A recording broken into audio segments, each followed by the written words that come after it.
Dublineses, por James Joyce. Arabia. Por ser un callejón sin salida, North Richmond Street era una calle muy silenciosa, exceptuando la hora en que salían los alumnos de la escuela de los hermanos cristianos. Había una casa de 2 plantas al fondo del callejón, deshabitada y separada de sus vecinas por su terreno cuadrado. Conscientes de las familias decentes que habitaban en ellas, las otras casas de la calle se miraban unas a otras con caras pardas e imperturbables. Un sacerdote, que era el anterior inquilino de nuestra casa, había fallecido en la antesala interior. En toda la casa permanecía estancado el aire, de mucho tiempo enclaustrado, y la habitación de desahogo detrás de la cocina estaba atiborrada de papeles inservibles y viejos. Encontré entre ellos muchos libros forrados en papel, con sus páginas húmedas y dobladas. La devota comunicante, las memorias de Vidocq y el abate de Walter Scott. Me gustaba más el segundo de ellos, porque sus páginas eran completamente amarillas. Detrás de la casa había un jardín silvestre que tenía un manzano en el medio y varios arbustos desparramados, debajo de uno de los cuales hallé una bomba de bicicleta oxidada que era del fallecido. Era un sacerdote muy caritativo. Dejó en su testamento los muebles de la casa a su hermana y la totalidad de su dinero para obras religiosas. Al llegar los cortos días de invierno, oscurecía antes de que acabáramos de comer. Ya las casas habían hecho sombrías cuando nos reuníamos en la calle. El trozo de cielo sobre nuestras cabezas tenía un color morado moaré, y los débiles focos de las luces de la calle se dirigían hacia allá. Jugábamos hasta que nuestros cuerpos relucían, aunque el aire frío mordía. Nuestros gritos hacían eco en la calle callada. Corríamos por entre los callejones oscuros y fangosos detrás de las casas, donde pasábamos bajo la baqueta de las tribus salvajes de las chozas, hasta los portillos de los jardines oscuros y escurridizos en que se levantaban tufos de los cenizales, y los oscuros, olorosos establos, donde un cochero sacaba una melodía de arneses y de estribos o peinaba y alisaba el pello a su caballo. Cuando volvíamos a nuestra calle, ya el lugar estaba bañado por las luces de las cocinas. Si divisábamos a mi tío doblando la esquina, nos ocultábamos en la oscuridad hasta que entraba en la casa. O si salía a la puerta la hermana de Magan, llamando a su hermano para el té. La veíamos desde nuestra oscuridad toteando calle arriba y calle abajo. Todos esperábamos hasta ver si se quedaba o entraba, y si se quedaba salíamos de nuestro escondite, y con resignación nos dirigíamos hasta el quicio de la casa de Mangan. Ella nos esperaba allí, su cuerpo recortado contra la luz que emergía por la puerta entrecerrada. Siempre su hermano se burlaba de ella antes de obedecerle, y yo permanecía al lado de la reja para mirarla. Cuando ella se movía, su vestido danzaba con su cuerpo, y echaba su suave trenza a un lado y otro. Me tiraba al suelo de la sala delantera todas las mañanas para vigilar su puerta. Bajaba las cortinas a 1 pulgada del marco para que no me pudiera ver. Mi corazón daba un vuelco cuando ella salía a la puerta. Echaba a correr hacia el pasillo, cogía mis libros y le caía atrás. Trataba de tener siempre a la vista su cuerpo moreno, y cuando llegábamos cerca del lugar donde se bifurcaba nuestro camino, yo apretaba el paso y le daba alcance. Esto sucedía un día tras otro. Jamás había hablado con ella, excepto esas pocas palabras de ocasión, y no obstante, su nombre era como un reclamo para mi sangre impetuosa. Su imagen me hacía compañía hasta los lugares más hostiles al amor. Cuando los sábados por la tarde mi tía iba al mercado, yo tenía que acompañarla para ayudarla a cargar los mandados. Andábamos por calles bulliciosas, hostigados por baratilleros y borrachos entre las agudas letanías de los pregoneros que hacían guardia al lado de los barriles de mejillas de cerdo, las maldiciones de los trabajadores, el tono nasal de los cantantes callejeros que entonaban un «Oigan esto todos» sobre O'Donovan Rosa, o una melodía sobre los problemas de la tierra donde habían nacido. Esos ruidos desembocaban en una única sensación de vida para mí. En mi imaginación llevaba mi cáliz protegido por entre una turba enemiga. Por instantes un hombre venía a mi boca en extrañas súplicas y plegarias que ni yo mismo comprendía. Frecuentemente mis ojos se llenaban de lágrimas sin entender por qué, y en ocasiones el corazón se me salía por la boca. En realidad pensaba poco en el futuro. Ignoraba si iba a llegar o no a hablarle, y si le hablaba, cómo le iba a expresar mi confusa idolatría. Pero sus palabras y sus gestos eran como dedos que recorrieran las cuerdas de un arpa que era mi cuerpo. Me fui una noche a la saleta en la que había fallecido el cura. No se escuchaba un ruido en la casa, y era una noche lluviosa y oscura, Escuchaba por uno de los vidrios rotos cómo la lluvia hostigaba al mundo. Las incesantes y finas agujas de agua jugaban en sus camas húmedas. Allá abajo brillaba una lámpara lejana o una ventana alumbrada. Di gracias de que pudiera ver tan poco. Todos mis sentidos parecían querer echar un velo sobre sí mismos, y sintiendo que casi los perdía, junté las palmas de mis manos y las apreté tanto que temblaron, y susurré muchas veces, «Oh, amor, oh, amor». Por fin habló conmigo. Cuando se dirigió a mí fueron tan confusas sus primeras palabras que no supe qué contestar. Me preguntó si yo iba a ir a la Arabia. No puedo recordar si contesté que sí o que no. Ella dijo que sería una feria fabulosa. A ella le gustaría mucho ir. ¿Y entonces por qué no vas?, le pregunté. Al tiempo que hablaba, daba vueltas y más vueltas a un brazalete de plata que tenía en su muñeca. Dijo que no podría ir porque esa semana había retiro en el convento.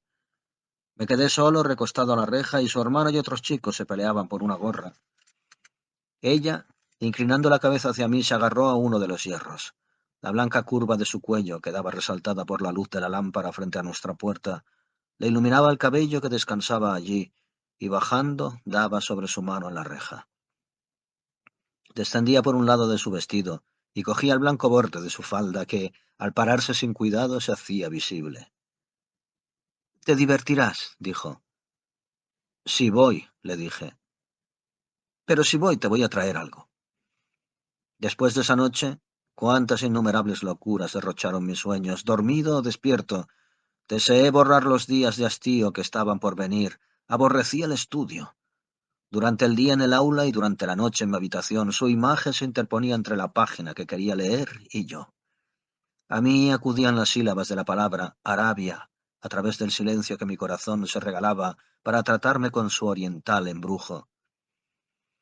Solicité permiso para asistir a la feria el sábado por la noche. Mi tía se quedó muy asombrada y dijo que lo único que esperaba es que no fuera algo de los masones. En clase pude responder muy pocas preguntas. Vi cómo el rostro del maestro pasaba rápidamente de la amabilidad a la dureza. Dijo que confiaba en que yo no estuviera de jolgorio. No conseguí juntar mis pensamientos. Ya no tenía ninguna paciencia con el lado serio de la vida que en ese momento se estaba interponiendo entre mi deseo y yo, y me parecía un juego de chiquillos, un monótono y horrible juego de chiquillos. Le recordé a mi tío el sábado por la mañana que quería ir a la feria por la noche. Él estaba muy atareado con el estante del pasillo buscando el cepillo de su sombrero, y agrio me contestó: «Sí, muchacho, está bien, ya lo sé». Como mi tío estaba en el pasillo, yo no podía entrar en la sala y asomarme en la ventana. Salí de la casa de mal humor y caminé poco a poco hacia la escuela. El ánimo me abandonó, porque además el aire era implacablemente crudo. Al volver a casa para la cena, mi tío todavía no había vuelto, pero aún era temprano. Por un rato me senté frente al reloj, y cuando su tic-tac me comenzó a irritar, me fui de la habitación. Subí a los altos. Las habitaciones de arriba, solitarias, lóbregas, frías, me aliviaron, y cantando fui de habitación en habitación. Vi desde la ventana del frente a mis compañeros jugando en la calle. Sus gritos me llegaban apagados y confusos, y miré a la casa a oscuras en que vivía ella, recostando mi cabeza contra el cristal frío. Tal vez estuve parado allí cerca de una hora, viendo nada más la silueta morena proyectada por mi imaginación, retocada discretamente por la luz de la lámpara en la mano sobre la reja y en el borde del vestido, y en el cuello curvo. Al bajar nuevamente las escaleras me encontré a Mrs. Mercer sentada al fuego. Era una anciana habladora, viuda de un prestamista que coleccionaba sellos para una de sus obras religiosas. No me quedó más remedio que soportar todos esos chismes de la hora del té. La perorata se prolongó durante más de una hora, y aún mi tío no llegaba. Mrs. Mercer se puso en pie para marcharse. Sentía mucho no poder quedarse a esperar un poco más, pero ya era más de las 8 y no le gustaba andar tarde por fuera, debido a que le hacía daño el sereno. Cuando se marchó comencé a dar paseos por la habitación, apretando los puños. Entonces mi tía me dijo: «Creo que vas a tener que posponer tu tómbola para otra noche de Dios». Escuché el llavín de mi tío en la puerta de la calle a las 9. Lo escuché hablando solo y escuché que el estante del pasillo crujió al recibir el peso de su sobretodo. Sabía interpretar estas señales. Le pedí, cuando iba por la mitad de la cena, que me diera dinero para poder ir a la feria. Ya no lo recordaba. Todo el mundo ya está acostado, y en su segundo sueño, me dijo. Ni siquiera me sonreí. Enérgica mi tía le dijo, ¿no puedes darle el dinero de una buena vez y dejarlo que se marche? Ya lo hiciste esperar bastante. Él dijo que sentía mucho no haberlo recordado. Dijo que creía en ese viejo dicho, poco juego y mucho estudio hacen a Juan Majareta. Entonces me preguntó que a dónde iba yo. Y cuando por segunda vez se lo dije, me preguntó que si no conocía un árabe dice adiós a su caballo. Se preparaba cuando salía de la cocina a recitar a mi tía los versos iniciales del poema. Mientras caminaba por Buckingham Street hacia la estación, apreté bien el florín en la mano. Recordé el propósito de mi viaje gracias a la vista de las calles bañadas en luz de gas y llenas de personas de compras. Tomé asiento en un vagón de tercera en un tren vacío. El tren salió lentamente de la estación, después de un retraso intolerable, y se arrastró cuesta arriba sobre el río resplandeciente y entre casas en ruinas. La multitud se aglomeraba a las puertas del vagón en la estación de Westland Road, pero los conductores la rechazaron diciendo que este era un tren especial que se dirigía a la tómbola. Continué solo en el vagón solitario. El tren llegó en unos pocos minutos, a una plataforma de madera improvisada. Entonces bajé a la calle y en la esfera iluminada de un reloj vi que eran ya las 10 menos 10. Había un edificio frente a mí que mostraba el nombre mágico. No logré encontrar ninguna de las entradas de 6 peniques y, sintiendo temor de que hubieran cerrado, pasé rápidamente por el torniquete, entregándole un chelín a un portero que se veía muy cansado. Me encontré de pronto dentro de un salón al que una galería cortaba a la mitad. La mayor parte del salón se encontraba a oscuras, y casi todos los estanquillos estaban cerrados. De inmediato reconocí ese silencio que después del servicio se hace en las iglesias. Tímidamente, caminé hasta el centro de la feria. Unas pocas personas estaban reunidas alrededor de los estanquillos que todavía permanecían abiertos. Dos hombres contaban dinero dentro de un cepillo, delante de una cortina, sobre la que se podían leer las palabras Café Chanton con las lámparas de colores. Escuché cómo caían las monedas. Recordando en ese instante con cuánta dificultad pude venir, caminé hacia uno de los estanquillos y examiné los juegos de té floreados y los búcaros de porcelana. Una muchacha conversaba y se reía con dos jóvenes a la puerta del estanquillo. Noté que tenían acento inglés y escuché la charla vagamente. Oh, jamás dije semejante cosa. Oh, pero sí. Oh, pero no. ¿Pero eso no fue lo que ella dijo? Sí, yo lo escuché. Oh, vaya, pero qué mentiroso. Al verme, la muchacha vino a preguntarme si deseaba comprar algo. Su tono de voz no era nada alentador. Daba la impresión de que se había dirigido a mí por sentido de la obligación. Miré con humildad los enormes jarrones colocados como mamelucos a cada lado de la oscura entrada al estanquillo y susurré: No, muchas gracias. La muchacha cambió de posición, uno de los búcaros, y volvió junto a sus amigos. Comenzaron a charlar del mismo asunto. Una que otra vez la muchacha me miró por encima del hombro. Permanecí un rato al lado del estanquillo, a pesar de que estaba seguro de que no servía de nada quedarme allí, para que mi interés en la porcelana pareciera más real. Después me di la vuelta poco a poco y caminé por el centro del bazar. Entonces dejé caer en el bolsillo los 2 peniques junto a mis 6. Escuché una voz gritando desde un extremo de la galería que apagarían las luces. Ya la parte de arriba del salón estaba totalmente a oscuras. Me vi levantando la vista hacia lo oscuro, como un ser manipulado y puesto en ridículo por la vanidad, y mis ojos ardieron de rabia y de inquietud. Evelyn vio cómo la noche invadía la avenida mientras estaba sentada a la ventana. Entonces reclinó la cabeza en la cortina y en ese instante su nariz se llenó del aroma a cretona polvorienta. Se sentía muy agotada. Estaban pasando pocas personas. El hombre que vivía al final de la cuadra volvía a su casa. Escuchó cómo los pasos repicaban sobre la acera de cemento y crujían después en el sendero de ceniza que pasaba frente a las casas nuevas de ladrillos color rojo. Allí hubo en otra época un solar baldío donde todas las tardes jugaban con los otros chicos. Posteriormente alguien de Belfast adquirió el solar y edificó allí las casas. No pequeñas casas de color pardo como las otras, sino casas de ladrillo de techos brillantes y colores vivos. Los chicos de la avenida tenían la costumbre de jugar en ese lugar. Los Water, los Don, los Devine, Keogh, el lisiadito, ella y sus hermanas y sus hermanos. Sin embargo, Ernest jamás jugaba. Era demasiado mayor. Su padre, empuñando un bastón de endrino, los solía perseguir por el solar, pero el pequeño Kyok se ponía casi siempre a vigilar y daba aviso cuando veía que su padre venía. A pesar de todo, parecían dichosos en aquel tiempo. Su padre no iba tan mal en esa época, y además su madre estaba viva. Eso fue hace muchos años. Ella, sus hermanos y sus hermanas ya eran personas mayores. Su madre había fallecido. T.C. Dunn también había fallecido, y los Water volvieron a Inglaterra. Absolutamente todo cambia. Ella ahora también se marcharía lejos como los otros, abandonando el hogar del padre. El hogar. Miró la habitación revisando todas las cosas familiares que durante tantos años había sacudido una vez por semana, preguntándose de dónde saldría ese polvo. Tal vez no vería nuevamente los objetos de la familia de los que jamás soñó separarse. Y no obstante, en todo ese tiempo jamás averiguó el nombre del sacerdote cuyas fotografías amarillentas colgaban en la pared encima del armonio roto, junto a la estampa de las promesas a Santa Margarita María Alacoque.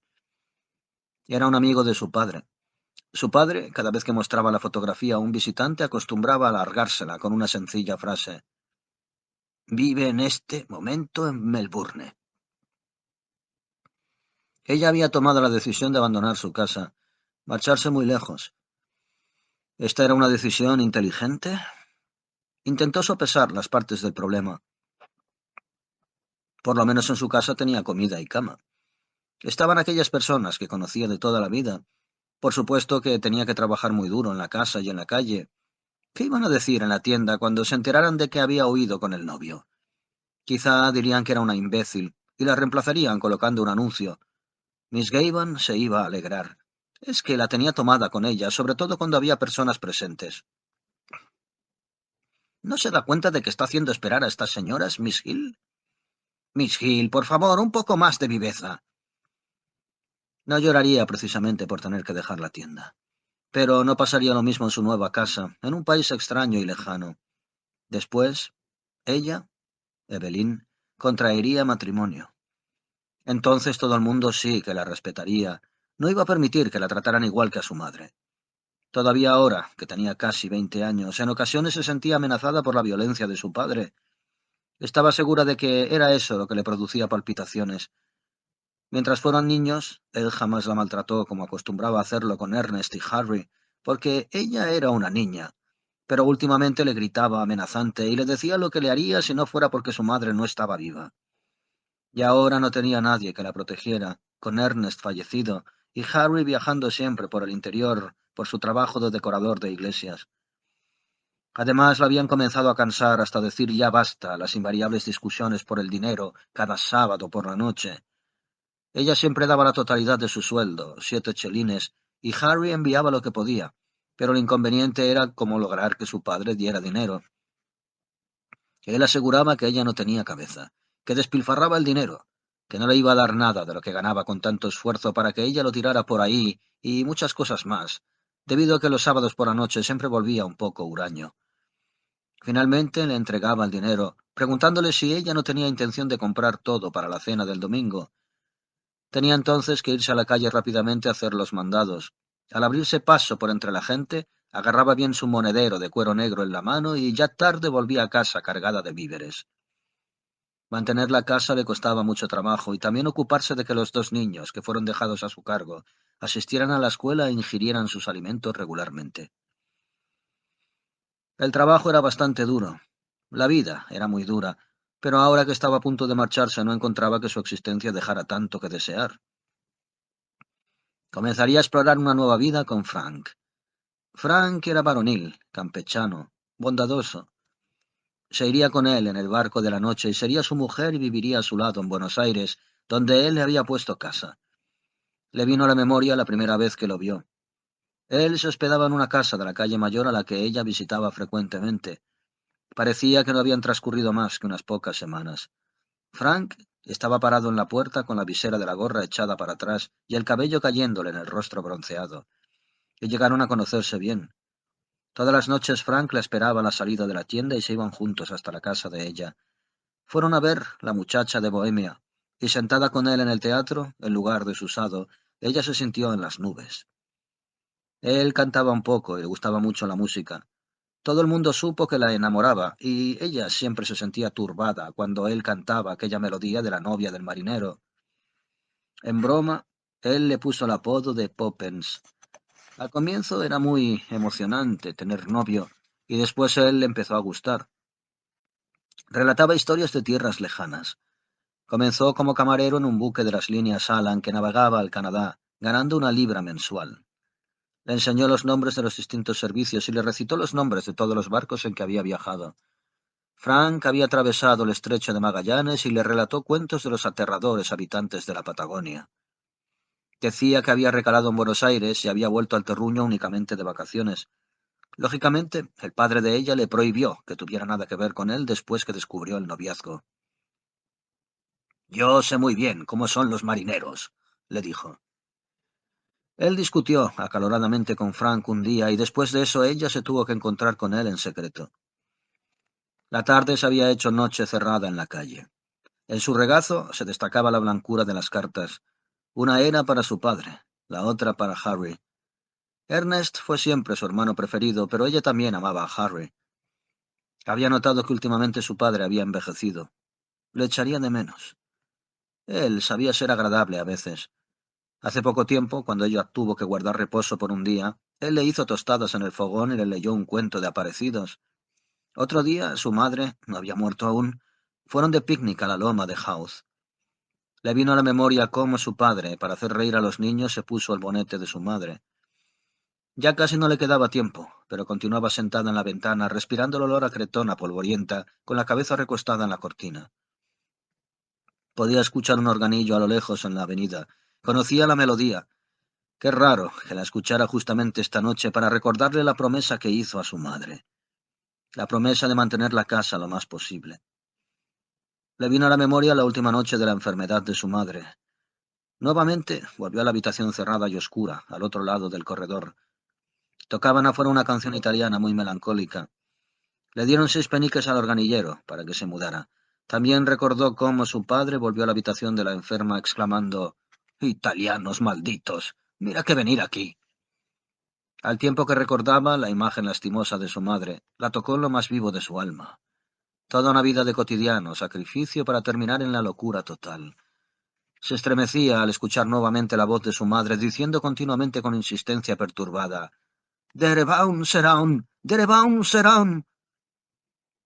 Bajo un repentino impulso aterrorizado se puso en pie. Huir. Tenía que huir, y su salvación sería Frank. Le entregaría toda su vida, quizás su amor, pero ella anhelaba vivir. ¿Por qué ser desdichada? Tenía todo el derecho a la felicidad. Él la iba a levantar en vilo, la cargaría en sus brazos, iba a ser su salvación. Esperaba en la estación en Northwall, entre las personas que estaban aglomeradas allí. Le tomaba una mano y ella escuchó que él le decía una y otra vez algo sobre el pasaje. La estación se encontraba llena de soldados con maletas de color marrón. Divisó por las puertas abiertas del almacén el bulto negro del barco con sus portillas iluminadas, atracado al lado del muelle. No contestó. Sintió su rostro pálido y frío, y en su laberinto de sufrimiento suplicó a Dios que le mostrara cuál era su deber, que la encaminara. El barco lanzó un condolido y largo pitazo hacia la niebla. Si se marcha ahora, mañana estaría mar afuera, rumbo a Buenos Aires con Frank. Ya él tenía los pasajes. ¿Se echaría para atrás después de todo lo que él hizo por ella? Su desánimo le causó náuseas físicas y siguió moviendo los labios rezando ferviente y silenciosamente. En su corazón sonó una campanada. Sintió que la mano de Frank cogió la suya. «Ven». En su seno se agitaban todos los mares del mundo. Él tiraba de ella, la ahogaría. Se agarró a la barandilla de hierro con ambas manos. «Ven». No, no, no, no era posible. Frenéticas, sus manos se aferraron a la baranda. Gritó llena de angustia hacia el mar. «Evelyn, Evie». Rápidamente pasó la barrera y le dijo a ella que lo siguiera. Le gritaron que avanzara, pero él la seguía llamando. Con rostro pasivo, pálido, igual que un animal indefenso, se enfrentó a él. Sus ojos no tuvieron para él ni una huella de amor o de reconocimiento o de adiós. Después de la carrera. Deslizándose como balines por la curva del camino de Naas, los carros venían volando hacia Dublín. En Inchicore, en lo alto de la loma, los espectadores se agolpaban para presenciar la carrera de vuelta, y el continente hacía desfilar su riqueza y su industria acelerada por entre este canal de inercia y de pobreza. Los racimos de gente lanzaban al aire de vez en cuando unos vítores de esclavos llenos de gratitud. Sin embargo, simpatizaban más con los carros de sus amigos los franceses, los carros azules. Además, los franceses eran los supuestos ganadores. Todo el equipo francés llegó a los finales en los segundos y terceros puestos, y se comentaba que el chofer del carro ganador alemán era belga. Por tanto, cada carro azul recibió una doble dosis de vítores cuando alcanzaban la cima, y los tripulantes acogieron las bienvenidas con sonrisas y venias. En uno de esos autos de construcción compacta venía un grupo de 4 muchachos cuya exaltación parecía por instantes sobrepasar, con mucho, los límites del galicismo triunfante. Es más, dichos muchachos se veían muy alborotados. Eran André Rivière, joven electricista nacido en Canadá, Charles Seguin, dueño del carro, un húngaro grande de nombre Villona y un muchacho muy bien cuidado de nombre Doyle. Seguin estaba de muy buen humor porque repentinamente recibió varias órdenes por adelantado. Estaba a punto de lograr establecerse en el negocio de autos en París. Y Rivière estaba de muy buen humor porque fue nombrado gerente de ese establecimiento. Estos dos muchachos, que eran primos, también estaban de buen humor por el triunfo de los carros franceses. Villona estaba de buen humor porque comió un almuerzo excelente y además que por naturaleza era optimista. Sin embargo, el cuarto integrante del grupo estaba excesivamente exaltado para estar realmente contento. Tenía unos 26 años de edad y un bigote suave, castaño claro, y sus ojos grises eran un poco inocentes. Su padre había cambiado sus puntos de vista muy pronto, aunque empezó en la vida como nacionalista avanzado. Hizo su dinero como carnicero en Kingston y cuando abrió carnicería en Dublín y en los suburbios, consiguió multiplicar varias veces su riqueza. Además, tuvo la buena suerte de asegurar contratos con la policía, y finalmente se hizo tan rico como para ser mencionado como príncipes de mercaderes en la prensa de Dublín. Mandó a su hijo a un gran colegio católico de Inglaterra para que lo educaran y después lo envió a estudiar Derecho a la Universidad de Dublín. Pero Jimmy, como estudiante, no anduvo muy derecho, y sacó pésimas notas durante cierto tiempo. Era muy popular, y tenía dinero, y curiosamente dividía su tiempo entre los círculos automovilísticos y musicales. Después lo enviaron a Cambridge durante un trimestre, con el fin de que viera lo que es la vida. Amonestante pero orgulloso, en secreto, de sus excesos, su padre lo mandó a llamar y pagó sus cuentas. Fue en Cambridge donde conoció a Seguin. En aquel tiempo solo eran conocidos, pero Jimmy encontró mucho placer en la compañía de una persona que había visto tanto mundo y que tenía reputación de ser propietario de uno de los hoteles más grandes de Francia.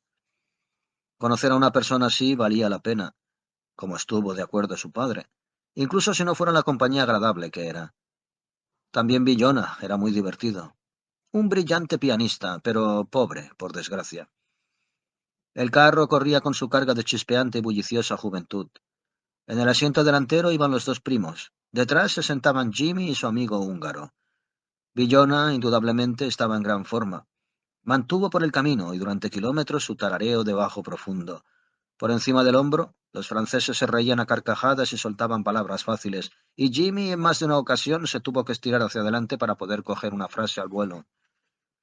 No le gustaba mucho, porque debía acertar con lo que querían decir y responder gritando y contra la ventolera.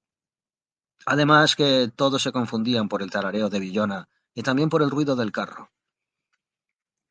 Es que regocija recorrer el espacio a mucha velocidad.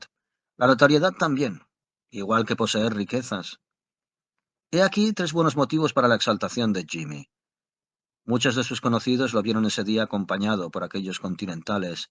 Seguin lo presentó en el puesto de control a uno de los competidores franceses, y en respuesta a su susurro confuso de cumplido, la boca en el rostro curtido del automovilista se abrió para revelar una fila de dientes blancos muy brillantes. Era muy placentero, después de tamaño honor, volver entre codazos y significativas miradas al mundo profano de los espectadores. Con respecto al dinero, realmente tenía acceso a enormes sumas. Quizás Seguin no pensaría que eran enormes cantidades, pero Jimmy, quien, pese a sus errores pasajeros, era en su interior heredero de instintos muy sólidos, estaba seguro con cuánta dificultad se amasó esa gran fortuna. Tener la certeza de esto mantuvo en otra época sus cuentas dentro de los límites de un razonable despilfarro, y si en aquel momento estuvo plenamente consciente del trabajo que hay detrás del dinero, cuando únicamente se trataba del engendro de una inteligencia superior, cuánto no más en ese instante que estaba a punto de poner en juego una mayor parte de su riqueza. Esto era cosa seria para él. Por supuesto que la inversión era buena, y Seguan se las arregló para dar la impresión de que esa pizca de dinero irlandés se iba a incluir en el capital de la firma como favor de amigo. En asuntos de negocios, Jimmy respetaba la viveza de su padre, y en este caso fue su padre el primero que sugirió la inversión. Bastante dinero en el negocio de automóviles, mucho. Aún más, Seguan tenía un aura inconfundible de riqueza. Entonces Jimmy se dedicó a traducir ese auto señorial en que iba sentado en términos de horas de trabajo. Avanzaba con una suavidad. ¡Qué gran estilo para correr por carreteras y caminos! El viaje colocó su dedo mágico sobre el auténtico pulso de la vida, y con esfuerzo, el mecanismo nervioso humano trataba de quedar a la altura de ese animal azul tan veloz. Descendieron por Dame Street. En ese momento la calle bullía con un tránsito inusual, con ruido incesante de campanillazos de tranvías y de bocinas de coches. Seguan se detuvo cerca del banco y Jimmy y su amigo bajaron. Un minúsculo núcleo de gente se reunió con el fin de homenajear al carro ronroneante. Esa noche los cuatro iban a comer juntos en el hotel de Seguan, y mientras tanto Jimmy y su amigo, que se alojaba en su casa, volverían a cambiarse de ropa. Lentamente, el coche dobló por Grafton Street al tiempo que los dos jóvenes trataban de desatarse del nudo de espectadores. Anduvieron rumbo al norte asombrosamente decepcionados por el ejercicio, mientras que arriba la ciudad colgaba en el halo de la noche estival pálidos globos de luz. Se declaró la comida ocasión solemne en casa de Jimmy. La agitación del padre se mezcló con un cierto orgullo y también una decidida disposición de tirar la casa por la ventana, porque los nombres de las grandes ciudades extranjeras poseen al menos esa virtud. También Jimmy lucía muy bien, después de vestido, y cuando se paró en el corredor, aprobando finalmente el lazo de su smoking, su padre debió de haberse sentido complacido, incluso comercialmente hablando, por haber asegurado para él cualidades que no se pueden adquirir frecuentemente. Por lo mismo, su padre fue inusitadamente cortés con Villona, y expresaba en sus maneras auténtico respeto por los logros extranjeros, pero quizá la sutileza del anfitrión se malgastó en el húngaro, quien empezaba a sentir unas enormes ganas de comer. La comida fue exquisita, excelente.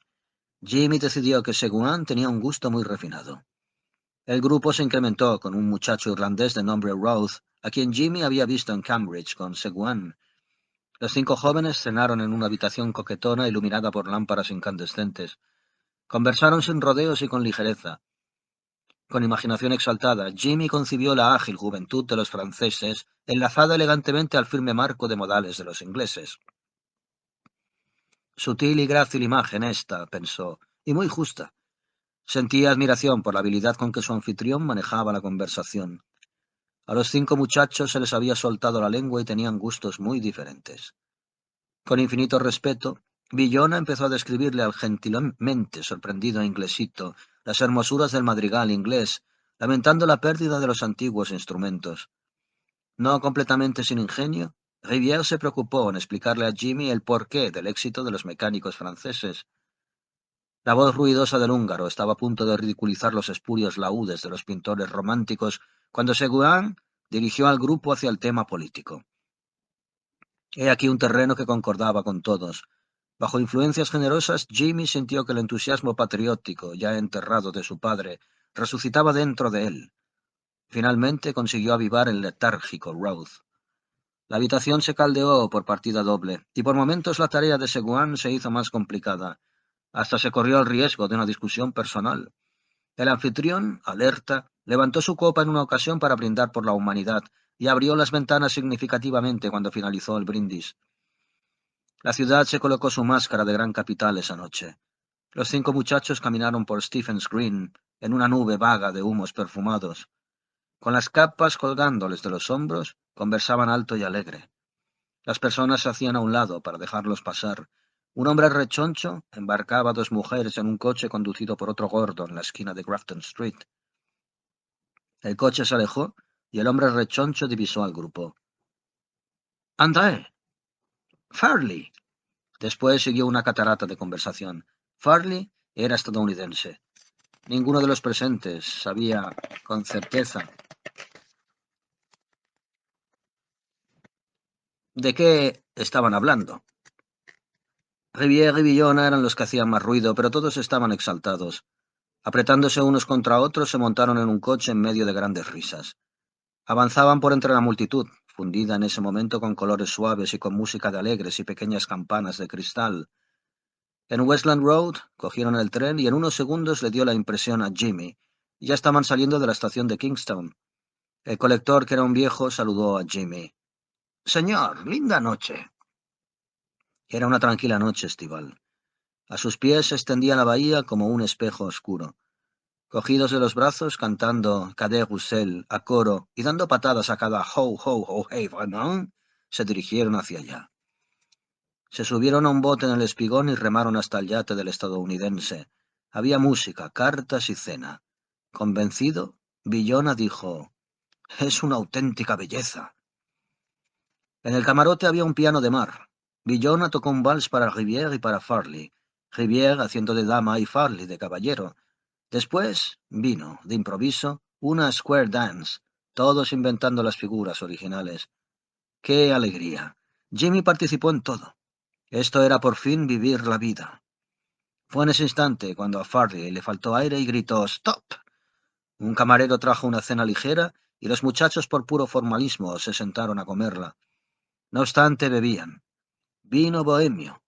Brindaron por Irlanda, los Estados Unidos, Inglaterra, Francia, Hungría. Jimmy dio un discurso, un extenso discurso, mientras Villona decía a cada pausa «¡Vamos! ¡Vamos!». Cuando tomó asiento hubo grandes aplausos. Seguro fue un buen discurso. Farley le dio unas palmadas en la espalda y rieron a carcajadas. ¡Qué alegres! Eran una excelente compañía. La mesa se despejó. Cartas, cartas. Villona volvió en silencio a su piano y tocó a petición de los presentes. Los otros jugaron un juego tras otro, entrando de manera muy audaz en la aventura. Bebieron a la salud de la reina de espadas y de la reina de corazones. Jimmy, oscuramente, sintió la ausencia de espectadores. Tremendos golpes de ingenio. Las notas pasaban de mano en mano y jugaron por lo alto. Jimmy no estaba seguro de quién estaba ganando, pero lo que sí sabía es quién estaba perdiendo. Pero el culpable era él, debido a que frecuentemente confundía las cartas y los demás debían calcularle sus pagarés. Eran unos tipos del demonio, pero le hubieran encantado que hicieran un alto. Se estaba haciendo tarde. Uno de ellos brindó por el yate, la beldad de Newport, y después otro propuso jugar un último juego, pero de los grandes. El piano estaba en silencio. Seguro que Villona subió a cubierta. Era un juego muy malo. Antes de acabar hicieron un alto para brindar por la buena suerte. Jimmy vio que el juego estaba entre Seguin y Roth. Era muy excitante. También Jimmy estaba excitado. Por supuesto que él perdió, pero ¿cuántos pagarés firmó? Hablando y gesticulando, los hombres se pusieron en pie para jugar los últimos quites. El ganador fue Roth. El camarote se estremeció con los vivas de los muchachos y se recogieron las cartas. Posteriormente comenzaron a recaudar lo ganado. Jimmy y Farley eran buenos perdedores. Estaba seguro de que lo iba a lamentar a la mañana siguiente, pero por ahora se alegró del receso, contento con ese oscuro aturdimiento que echaba un manto sobre sus locuras. Entonces recostó los codos a la mesa y, contando los latidos de sus sienes, descansó la cabeza entre las manos. Se abrió la puerta del camarote y allí estaba el húngaro, de pie en medio de una lucecita gris. «Ya amanece, señores».